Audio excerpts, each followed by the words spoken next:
Praise to the lord. ఈరోజు దేవుడు మనకిచ్చినటువంటి వాగ్దానం ఏంటంటే యెషయా గ్రంథము 60వ అధ్యాయము 1వ వచనం. నీకు వెలుగు వచ్చి ఉన్నది, లెమ్ము, తేజరిల్లుము, యెహోవా మహిమ నీ మీద ఉదయించెను. ఆమేన్.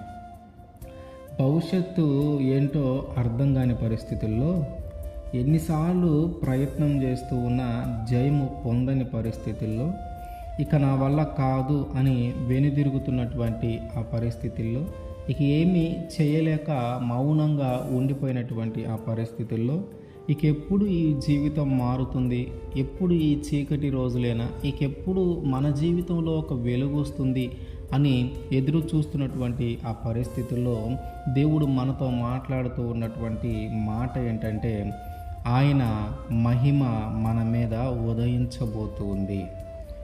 ఆయన చెప్తున్నటువంటి మాట ఏంటంటే, నీకు వెలుగు వచ్చి ఉన్నది, ఇక నీవు లేచి తేజరిల్లుము, నీవు లేచి మళ్ళీ పోరాడు, నీవు లేచి మళ్ళీ ప్రయత్నం చెయ్యి, నీవు లేచి ఏదైతే సాధించాలనుకుంటున్నావో దానికోసం మళ్ళీ ప్రయత్నం చెయ్యి. ఎందుకంటే ఆయన మహిమ నీ మీద ఉదయించి ఉంది. ఇప్పుడు దాకా జయించలేకపోయావేమో, తిరిగి ఇప్పుడు ప్రయత్నించు.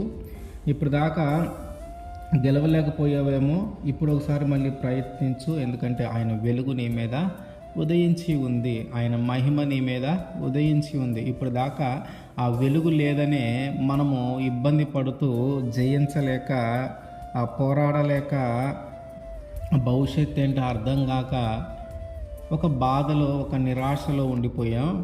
అయితే ఇప్పుడు ఆయన మహిమ మన మీద ఉదయించి ఉంది కనుక, ఆయన యొక్క వెలుగు మన మీద ఉదయించి ఉంది కనుక, ఇప్పుడు మనము లేచి మళ్ళీ మనము ప్రయత్నం చేస్తే, మళ్ళీ మనము పోరాడితే, అప్పుడు మనము ఖచ్చితంగా విజయము సాధిస్తాం.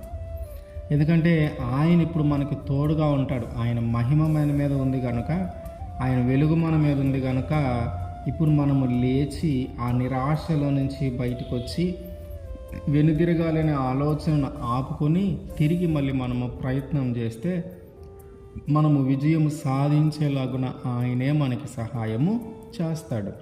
కనుక ఆ నిరాశను వదిలిపెట్టి, వెనుదిరగాలి అనే ఆలోచనలు వదిలిపెట్టి ముందుకి సాగి వెళితే దేవుడే మనకి తోడుగా ఉండి ఆ నిరాశను, ఆ నిస్పృహను, ఆ యొక్క నెగిటివ్ ఆలోచనను అంతా ఆయనే తీసివేసి మనల్ని ముందుకి నడిపించి విజయాన్ని అందిస్తాడు. ఆమెన్.